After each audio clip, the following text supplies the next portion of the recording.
say that? Hare Krishna. Hare Krishna.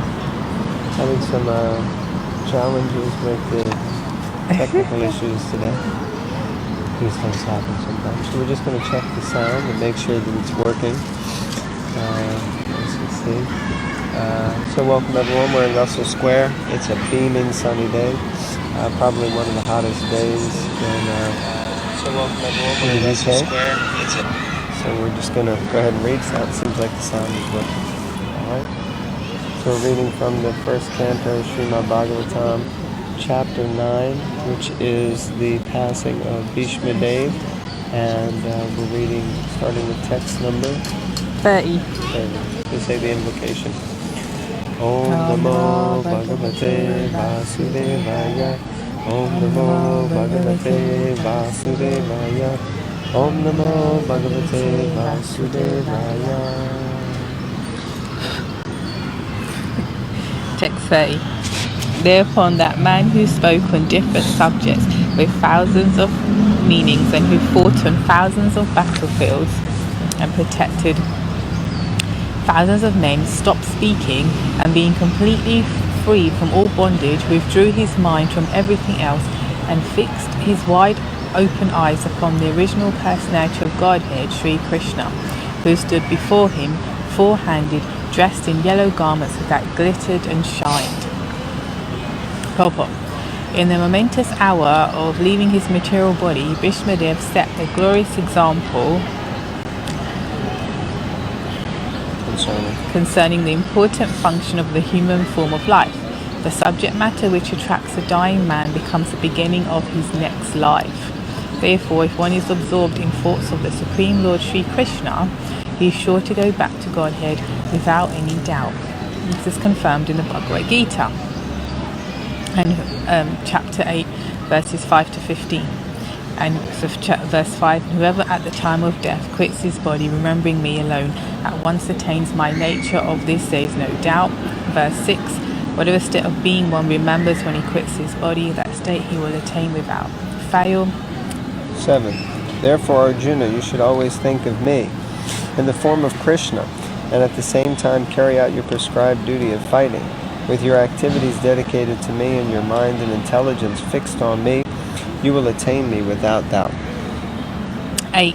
He who meditates on the Supreme Personality of Godhead, his mind constantly engaged in remembering me, undeviated from the path, he, O Partha Arjuna, is sure to reach me. 9.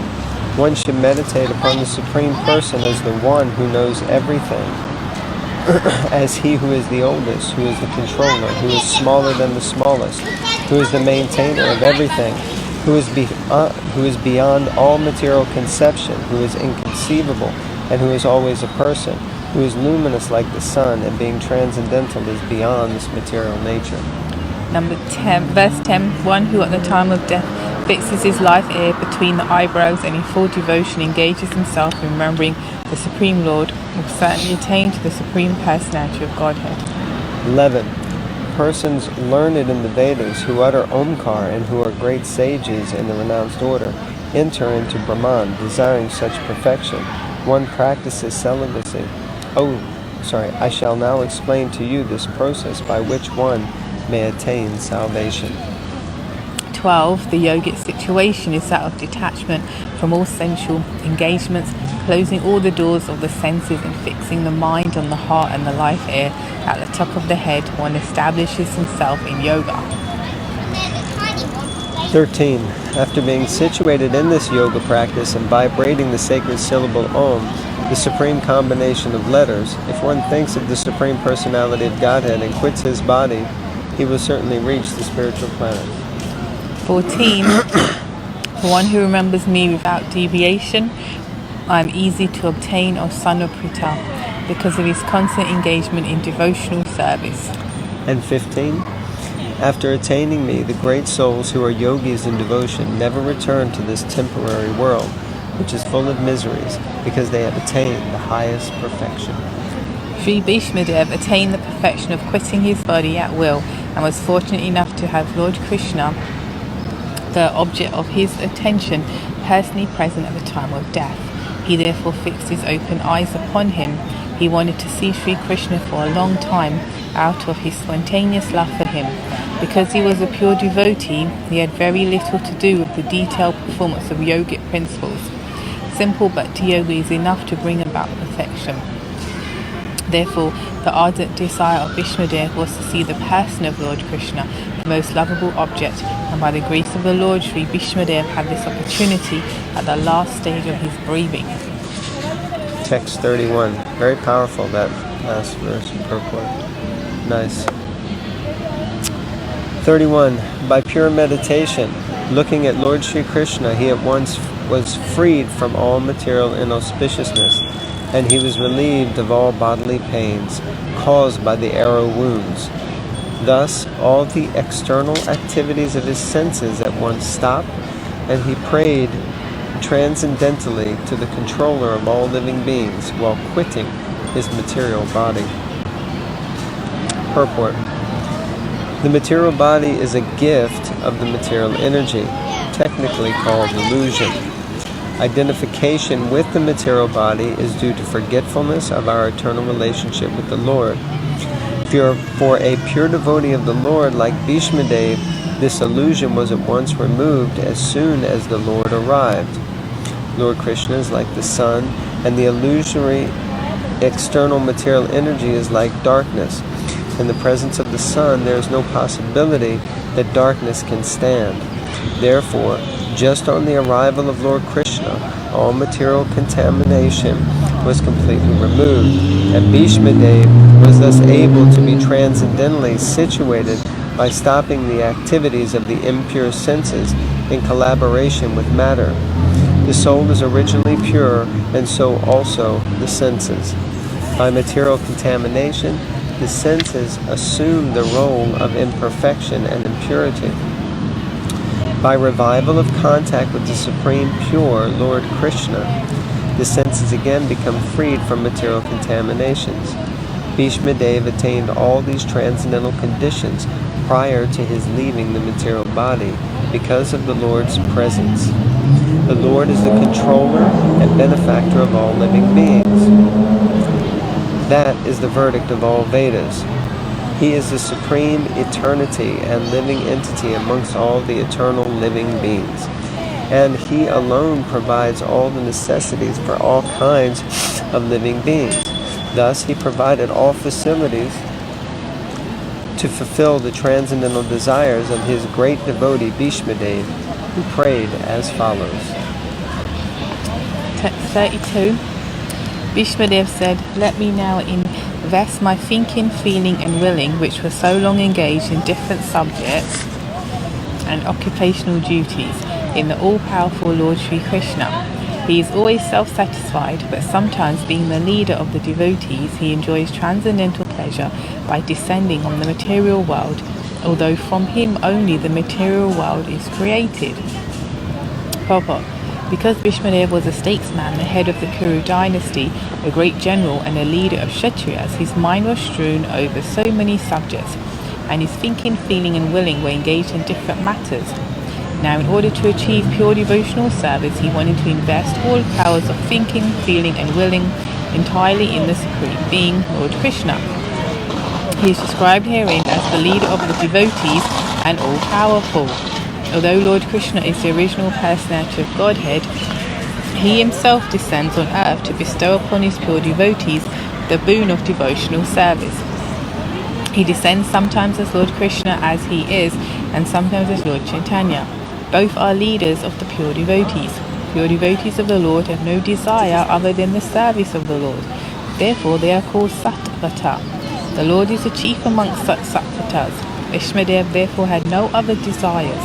Unless one is purified from all sorts of material desires, the Lord does not become one's leader. Desires cannot be wiped out, but they have only to be purified. It is confirmed in the Bhagavad Gita by the Lord himself that he gives his instruction from within the heart of a pure devotee who is constantly engaged in the service of the Lord. Such instruction is given not only for any material purpose, but only for going home back to Godhead. Bhagavad Gita 10:10.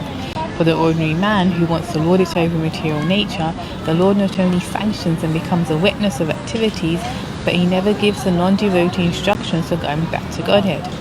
That is the difference in dealings by the Lord with different living entities, both the devotee and the non-devotee. He is leader of all the living beings, as the king of the state rules both the prisoners and the free citizens, but his dealings are different in terms of devotee and non-devotee. Non-devotees never care to take any instruction from the Lord, and therefore the Lord is silent in their case, although he witnesses all their activities and awards them the necessary results, good or bad. The devotees are above this material goodness and badness. They are progressive on the path of transcendence, and therefore they have no desire for anything material. The devotee also knows Sri Krishna as the original Narayan, because Lord Sri Krishna, by his plenary portion, appears as a Karanadakshay Vishnu, the original source of all material creation. The Lord also desires the association of his pure devotees, and for them only the Lord descends on the earth and enlivens them. The Lord appears out of his own will. He is not forced by the conditions of material nature. He is therefore described here as the Vibhu, or the Almighty, for he is never conditioned by the laws of material nature. Text 33. Shri Krishna is the intimate friend of Arjuna. He has appeared on this earth in his transcendental body, which resembles the bluish color of the tamil tree. His body attracts everyone in the three planetary systems, upper, middle, and lower. May his glittering yellow dress and his lotus face covered with paintings of sandalwood pulp be the object of my attraction, and may I not desire fruitive results. Purport. When Sri Krishna, by his own internal pleasure, appears on earth, he does so by the agency of his internal potency. The attractive features of his transcendental body are desired in all the three worlds, namely the upper, middle, and lower planetary systems. Nowhere in the universe are such beautiful bodily features as those of Nowhere in the universe are there such beautiful bodily features as those of Lord Krishna. Therefore, his transcendental body has nothing to do with anything materially created. Arjuna is described here as the conqueror, and Krishna is described as his intimate friend. Bhishmadev, on his bed of arrows after the battle of Kurukshetra, is remembering the particular dress of Lord Krishna, which he put on as the driver of Arjuna's chariot. While fighting was going on between Arjuna and Bhishma, Bhishma's attraction was drawn by the glittering dress of Krishna, and indirectly he admired his so-called enemy Arjuna for possessing the Lord as his friend. Arjuna was always a conqueror because the Lord was his friend. Bhishmadev takes this opportunity to address the Lord as Vijay Sakhi, friend of Arjuna, because the Lord is pleased when he is addressed conjointly with his devotees, who are related with him in different transcendental humors. While Krishna was the charioteer of Arjuna, sun rays glittered on the dress of the Lord, and the beautiful hue created by the reflection of such rays was never forgotten by Bhishmadev.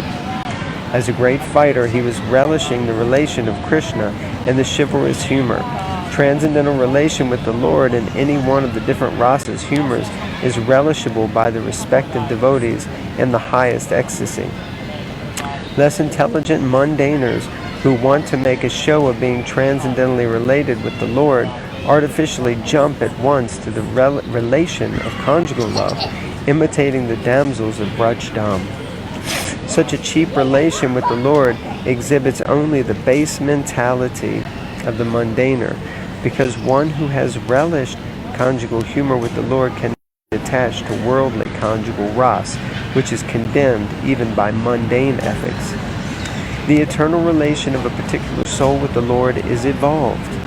A genuine relation of the living being with the Supreme Lord can take any form out of the five principal rasas, and it does not make any difference in transcendental degree to the genuine devotee. Bhishmadev is a concrete example of this, and it should be carefully observed how the great general is transcendentally related with the Lord. Text 34. On the battlefield where Sri Krishna attended Arjuna, out of friendship, the flowing hair of Lord Krishna turned ashen due to the dust raised by the hooves of the horses. And because of his labour, beads of sweat wetted his face. All these decorations, intensified by the wounds dealt by my sharp arrows, were enjoyed by him. Let my mind thus go unto Sri Krishna. Purport. The Lord is the absolute form of eternity, bliss and knowledge.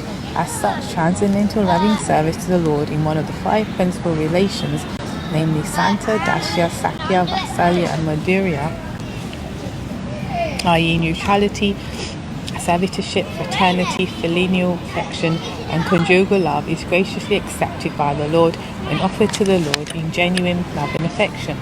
Sri Bhishmadev is a great devotee of the Lord in the relation of servitorship. Thus his throwing of sharp arrows at the transcendental body of the Lord is as good as the worship of another devotee who throws soft roses upon him. It's hard to imagine. It appears that Bhishmadev is repenting the actions he committed against the person of the Lord. But factually, the Lord's body was not at all pain. Due to his transcendental existence, his body is not matter. Both he himself and his body are complete spiritual identity. Spirit is never pierced, burnt, dried, moistened, etc. This is vividly explained in the Bhagavad Gita. So also it is stated in the Skanda Purana. It is said there that spirit is always uncontaminated and indestructible. It cannot be distressed, nor can it be dried up. When Lord Vishnu in his incarnation appears before us, he seems to be like one of the conditioned souls, materially encaged, just to bewilder the asuras, or the non-believers, who are always alert to kill the Lord, even from the very beginning of his appearance. Kamsa wanted to kill Krishna, and Ravana wanted to kill Ram, because foolishly they were unaware of the fact that the Lord is never killed, for the spirit is never annihilated. Therefore, Bhishmadev's piercing of the body of Lord Krishna is a sort of bewildering problem for the non-devotee atheists, but those who are devotees or liberated souls are not bewildered. Bhishmadev appreciated the all-merciful attitude of the Lord because he did not leave Arjuna alone. Although he was disturbed by the sharpened arrows of Bhishmadev, Bhishmadev appreciated the all-merciful attitude of the Lord because he, the Lord, did not leave Arjuna alone. Although he was disturbed by the sharpened arrows of Bhishmadev, nor was he reluctant to come before Bhishma's deathbed, even though he was ill-treated by him on the battlefield. Bhishma's repentance and the Lord's merciful attitude are both unique in this picture. Sri Vishwanath Chakravarti Thakur, the great Acharya and devotee in the humour of conjugal love with the Lord, remarks very saliently in this regard. He says that the wounds created on the body of the Lord by the sharpened arrows of Bhishmadev were as pleasing to the Lord as the biting of a fiancé who bites the body of the Lord directed by a strong sense of sex desire. Such biting by the opposite sex is never taken as a sign of enmity, even if there is a wound on the body. Therefore, the fighting as an exchange of transcendental pleasure between the Lord and his pure devotee, Sri Bhishmadev, was not at all mundane. Besides that, since the Lord's body and the Lord are identical, there is no possibility of wounds in the absolute body.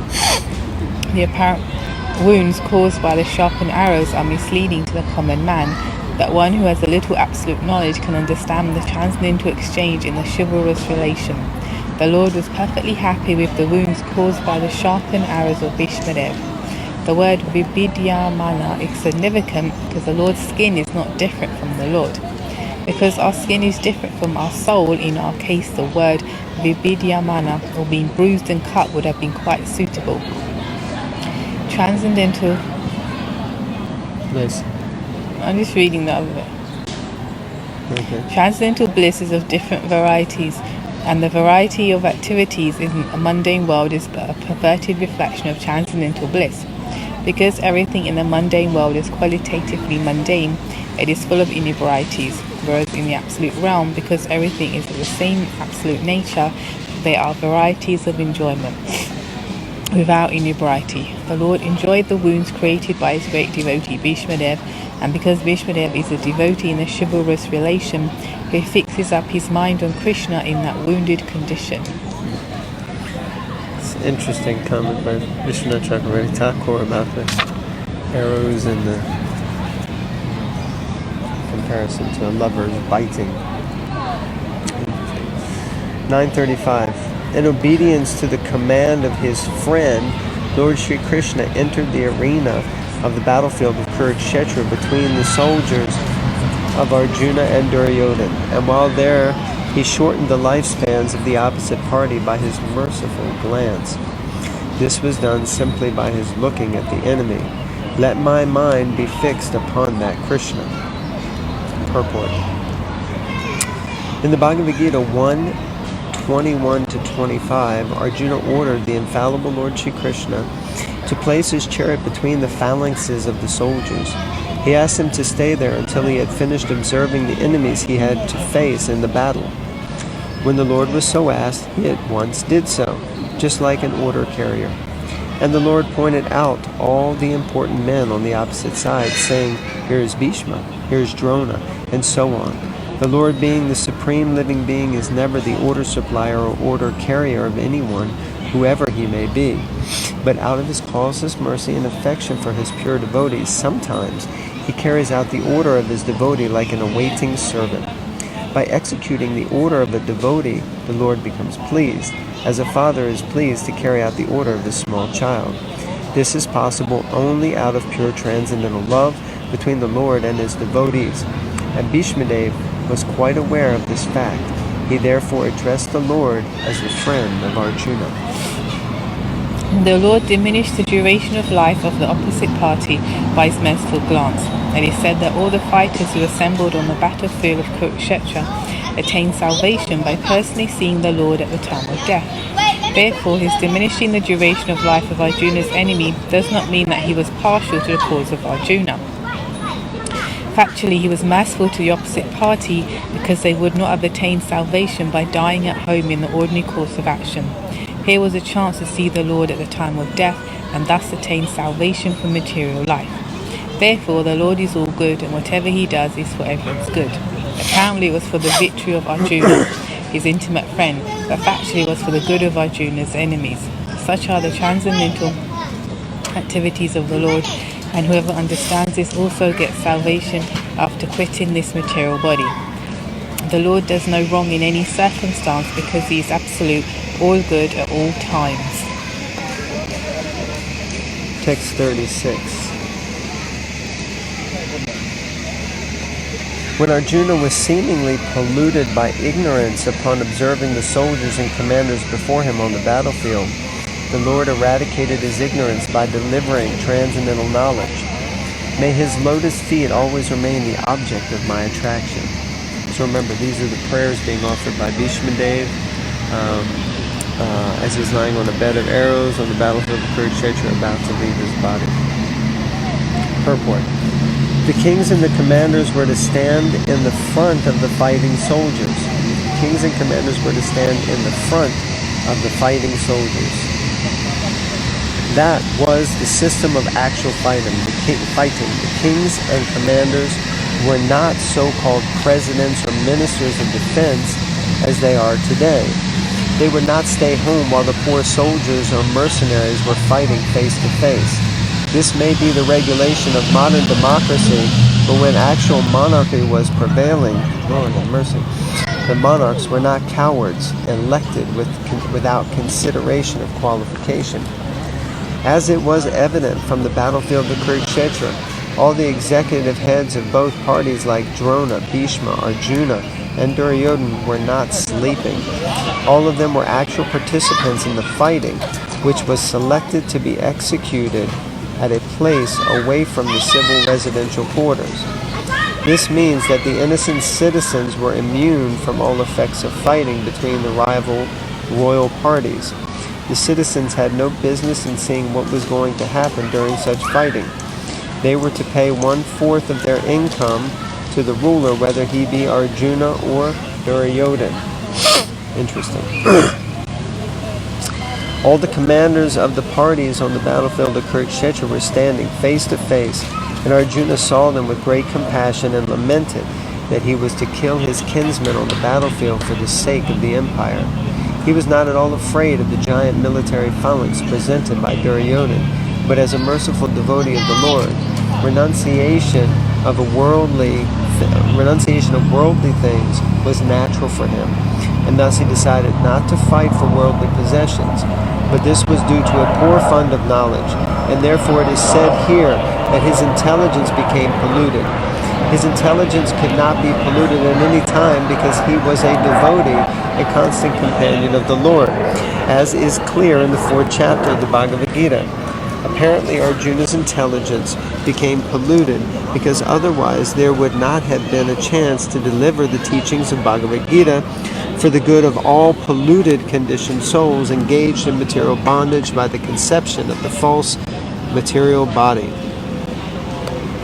The Bhagavad Gita was delivered to the conditioned souls of the world to deliver them from the wrong conception of identifying the body with the soul and to reestablish the soul's eternal relation with the Supreme Lord. Atma Vidya, or transcendental knowledge of himself. Atma Vidya, or transcendental knowledge of himself, was primarily spoken by the Lord for the benefit of all concerned in all parts of the universe. Text 37. Fulfilling my desire and sacrificing his own promise, he got down from the chariot, took up its wheel and ran towards me hurriedly, just as a lion goes to kill an elephant. He even dropped his outer garment on the way. Purport. The Battle of Kurukshetra was fought on military principles, but at the same time in a sporting spirit, like a friend's fight with another friend. Duryodhana criticized Bhishmadev, alleging that he was reluctant to kill Arjuna because of paternal affection. A Kshatriya cannot tolerate insults from the principle of fighting. Bhishmadev therefore promised that the next day he would kill all 5 Pandavas with special weapons made for the purpose. Duryodhana was satisfied, and he kept the arrows with him to be delivered the next day during the fight. By tricks, Arjuna took the arrows from Duryodhana, and Bhishmadev could understand that this was a trick of Lord Krishna. So he took a vow that the next day Krishna would have to take up weapons himself, otherwise his friend Arjuna would die. In the next day's fighting, Bhishmadev fought so violently that both Arjuna and Krishna were in trouble. Arjuna was almost defeated. The situation was so tense that he was about to be killed by Bhishmadev. The very next moment. At that time, Lord Krishna wanted to please his devotee Bhishma by keeping Bhishma's promise, which was more important than his own. Seemingly, he broke his own promise.